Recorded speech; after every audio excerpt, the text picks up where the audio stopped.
Welcome back. I'm Dr. Daniel Moore. I'm 60 years old, and I've spent more than 3 decades working in preventive and cardiovascular rehabilitation medicine, especially with adults over 50. You've probably seen me before, talking like this in simple, honest conversations, because to me, health isn't just about numbers or test results. It's about learning how to live the second half of life with more awareness, gratitude, and grace. Today, I want to talk about something most people never expect. Some of the exercises you believe are making you healthier might actually be raising your risk of stroke. Sounds contradictory, doesn't it? But after years of working with thousands of patients, I've learned one truth. It's not how much you work out that matters, but how you move. Let me paint a picture for you. One morning, a 62-year-old man, let's call him Mark, came to my clinic. He lifted weights every day, proud to be as strong as he was in his 30s. But one day, while pressing a heavy barbell overhead, he suddenly felt dizzy. The world went dark. Luckily, it wasn't a full stroke, just a transient ischemic attack, a warning sign. But it was enough to change the way he saw his health. I share that story not to scare you, but to help you understand. After 50, the body doesn't respond the same way. Our arteries become stiffer. Our heart has to work harder to push blood to the brain. High-intensity exercises, heavy lifting, explosive jumps, even inverted yoga poses can create tremendous pressure on the circulatory system without us realizing it. A Mayo Clinic study once found that during heavy weightlifting, adults over 55 can see their blood pressure spike to over 200 mmHg in just seconds. That's enough to rupture fragile vessels in the brain. And the truth is, most people don't even know they have weak arteries or hidden hypertension. Another patient of mine, Susan, 58, loved hot yoga. She said the sweat made her feel detoxed, younger, alive. But after a few months, she began to feel dizzy, her heart racing, and one day she fainted in class. Tests showed she was severely dehydrated, her blood had thickened, and she was dangerously close to a stroke. I know that feeling, the rush of pushing yourself, of proving you've still got it. But strength at our age isn't about how heavy you lift, it's about how wise you move. Remember this, smart movement beats intense movement. Let your body be your partner, not your opponent. Instead of jumping, take a brisk walk. Instead of holding your breath under strain, breathe steadily and smile. Instead of forcing yourself harder, listen to your heartbeat and feel your breath.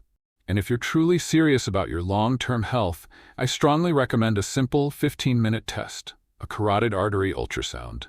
It can reveal early plaque buildup and possibly save you from a sudden stroke. Life after 50 isn't a race against time. It's a slower, more mindful journey, one where exercise isn't about testing your limits, but about nourishing your life. If you've always believed that the harder you train, the better, then maybe today is the day to pause and rethink that. Because true health doesn't live inside the gym. It lives in the way you treat your body every single day.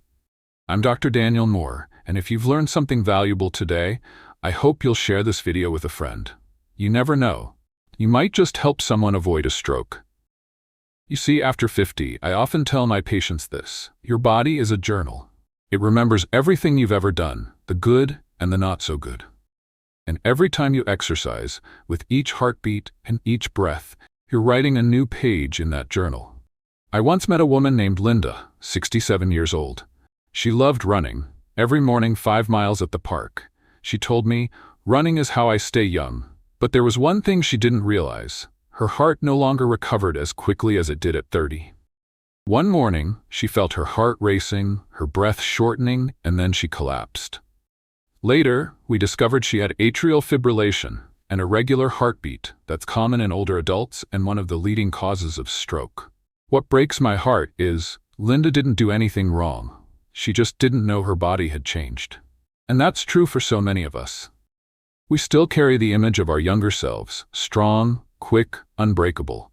And we think sheer willpower can carry us through. But the human body doesn't answer to willpower. It answers to biology and time. That's why I always say, exercise shouldn't be a battle against aging. It should be a conversation with your body. A gentle back and forth where you listen to its limits, its signals, its quiet warnings. Have you ever felt lightheaded when you stand up too quickly?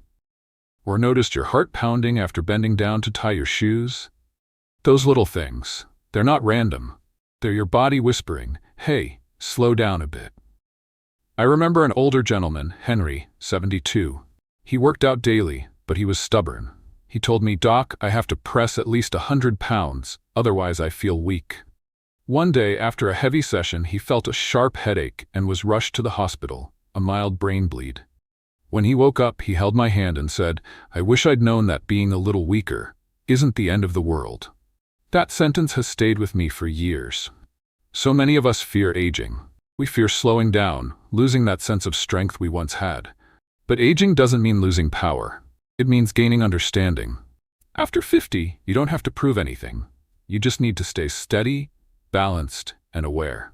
That's why I always remind my patients, exercise isn't about defeating age. It's about living in harmony with it. Imagine this. Each morning, you wake up, take a deep breath, step outside, walk a few gentle laps, feel the morning light on your face, and the steady rhythm of your heartbeat in your chest. No rush, no pressure, just movement, mindful, consistent, kind. That, to me, is the most perfect exercise of all. And if you still want to challenge yourself, that's wonderful, but do it with knowledge. Check your blood pressure before and after your workout. Monitor your heart rate. Stay hydrated, and never hold your breath when lifting or straining. If possible, schedule a carotid ultrasound, a small test that could literally save your life. I've seen patients with just a few millimeters of plaque who avoided a major stroke simply because we caught it early. That's the power of awareness, and that's the kind of strength that truly lasts. Finally, I want you to remember this. Every drop of sweat you shed today shouldn't feel like a price you pay for health. It should feel like a gift you give yourself. A gift of awareness, of gentleness, of gratitude. Because in the end, true health isn't just about living longer. It's about living deeper. It's about waking up each day unafraid of your own body, trusting it, honoring it, and walking alongside it with peace. Before we finish, I want you to take just one quiet minute to simply listen to your heartbeat. That sound is the most honest reflection of your health.